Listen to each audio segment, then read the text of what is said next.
13 ans, je gagnais plus d'argent que la plupart des adultes du quartier. Je pouvais même pas tout dépenser. J'avais tout ce qu'on peut avoir.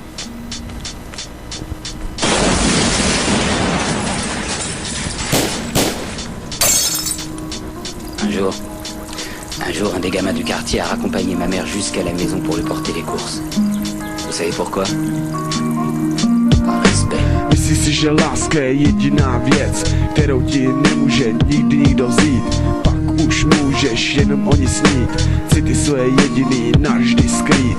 Myslíš si, že láska je jediná věc, kterou ti nemůže nikdy nikdo vzít? Pak už můžeš jenom o ní snít, city svoje jediný navždy skrýt. A svoje pocity navždy sobě mít, a lásku ze svý duše navždy smít. Láska je jediná pouhá věc na světě, co navždy sobě mám. Nikdo mi ji neveme, to dám pouze tomu, kdo mi srdce nesklame.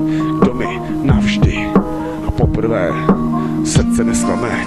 Myslíš si, že láska je jediná věc, kterou ti nemůže nikdy nikdo vzít? Pak už můžeš jenom o ní snít, city své jediný navždy skrýt. Myslíš si, že láska je jediná věc, kterou ti nemůže nikdy nikdo vzít? Pak už můžeš jenom o ní snít, city své jediný navždy skrýt.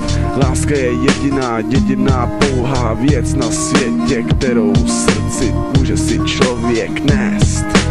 Může si navždy člověk nést. V životě se stává, že i city si může splést. Přímě hory zklamání si poté musím nést. Ale láska je krásná věc a někdy vždy bolí.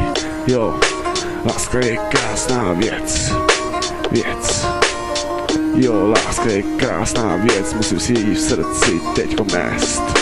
Myslíš si, že láska je jediná věc, kterou ti nemůže nikdy nikdo vzít? Pak už můžeš jenom o ní snít, city své jediný navždy skrýt. Myslíš si, že láska je jediná věc, kterou ti nemůže nikdy nikdo vzít? Pak už můžeš jenom o ní snít, city své jediný navždy skrýt. Jo, city navždy skrýt. Láska je jediná pouhá věc. Tak poslouchej, protože tohle je pravda, co se stalo. A není to tak dlouho, takže poslouchej. Myslíš si, že láska je jediná věc, kterou ti nemůže nikdy nikdo vzít? A svoje pocity navždy sobě mít, a lásku ze svý duše navždy smít.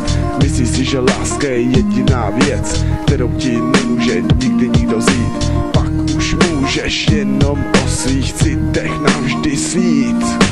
Myslíš si, že láska je jediná věc, kterou ti nemůže nikdy nikdo vzít? Pak už můžeš jenom o ní snít, city své jediný navždy sobě skrýt. Jo, a First Label album 2013.